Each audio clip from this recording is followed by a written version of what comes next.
E se fosse possível, de verdade, quebrar o hábito de ser a mesma pessoa de sempre, para criar uma realidade totalmente nova?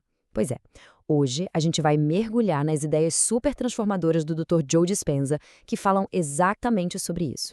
Para começar, vamos olhar para esse número aqui, que parece até ficção científica, uma redução de 23% em crimes violentos. Peraí, como assim? Como isso seria possível?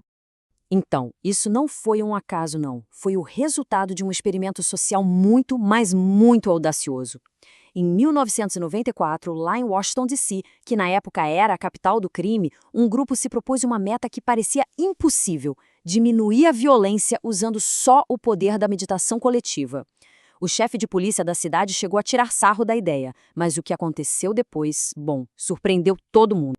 A conclusão foi simplesmente radical. A chance de aquilo ter sido só uma coincidência era de 1 em 500 milhões.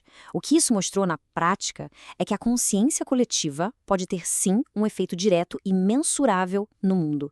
E aí fica uma pergunta ainda maior.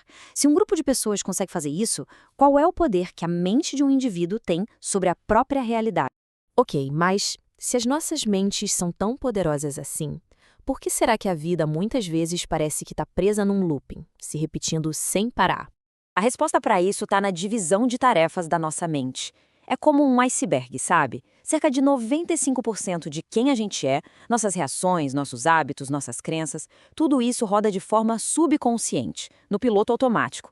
Apenas aqueles 5% da pontinha são governados pela mente consciente, essa que está prestando atenção neste exato momento. E aqui está o ponto crucial. A maior parte de quem somos opera no automático, com base em anos e anos de programação. Basicamente, a gente se torna um conjunto de hábitos memorizados. Mas como que esse piloto automático fica tão poderoso, tão enraizado? A resposta está num ciclo bioquímico que acontece dentro da gente a todo instante. É o chamado ciclo pensamento-sentimento. Como a gente pode ver, tudo começa com um pensamento. Esse pensamento libera certas químicas no cérebro que criam um sentimento no corpo. O corpo, então, sentindo aquela emoção, manda um sinal de volta para o cérebro para ele ter mais pensamentos iguais àquele sentimento, e o ciclo se repete, se fortalecendo. E com o tempo, esse ciclo vira um vício, mas não um vício em algo externo, e sim um vício nos nossos próprios estados emocionais. O corpo literalmente começa a mandar na mente, mantendo a gente preso ao passado. Quebrar esse ciclo, então, exige uma mudança fundamental na maneira como a gente enxerga a própria realidade. Durante séculos, a gente acreditou nisso, que o mundo externo é que define quem somos. Que somos, no fim das contas, vítimas das nossas circunstâncias.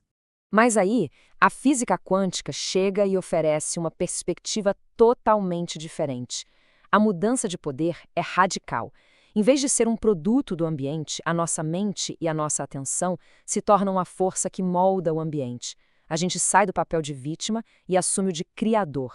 E esse novo modelo de realidade se baseia no conceito do campo quântico. Dá para pensar nele como um campo invisível de pura energia e informação, onde todos os futuros possíveis, um novo trabalho, um relacionamento melhor, mais saúde, já existem ali, como possibilidades, só esperando para serem ativados. E para criar uma nova realidade, não adianta só pensar positivo. As intenções, que são os pensamentos, e as emoções, que são os sentimentos, precisam estar em total alinhamento. Um pensamento de abundância, mas com um sentimento de falta, por exemplo, envia um sinal todo confuso para o universo. Então, qual é a ferramenta prática para a gente acessar esse poder todo e reprogramar o nosso subconsciente? A chave é mudar as nossas ondas cerebrais. A gente passa a maior parte do dia em beta alto, aquele estado de estresse, de pensamento analítico. O objetivo da meditação é justamente nos levar para estados mais lentos.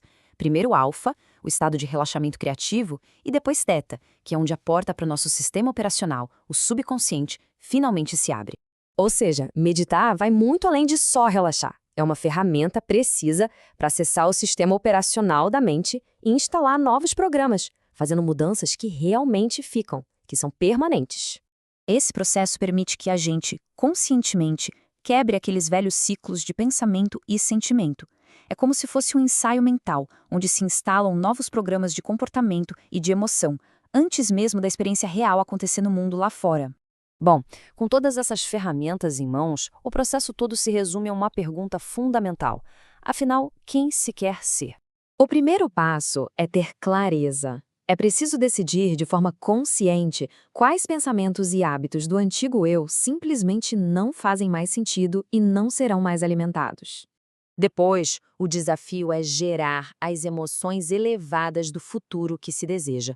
Não basta pensar nelas, é preciso sentir de verdade no presente, ensinando ao corpo como é a sensação daquele novo futuro. E aí, quando os pensamentos e os sentimentos finalmente se alinham, todo o nosso estado de ser muda. É nesse momento que a gente começa a emitir um novo sinal eletromagnético para o mundo, atraindo uma nova realidade. E isso tudo nos deixa com uma pergunta final para refletir. Se a personalidade cria a realidade pessoal de cada um, então a questão mais importante talvez não seja o que se quer ter, mas sim quem se escolhe ser amanhã.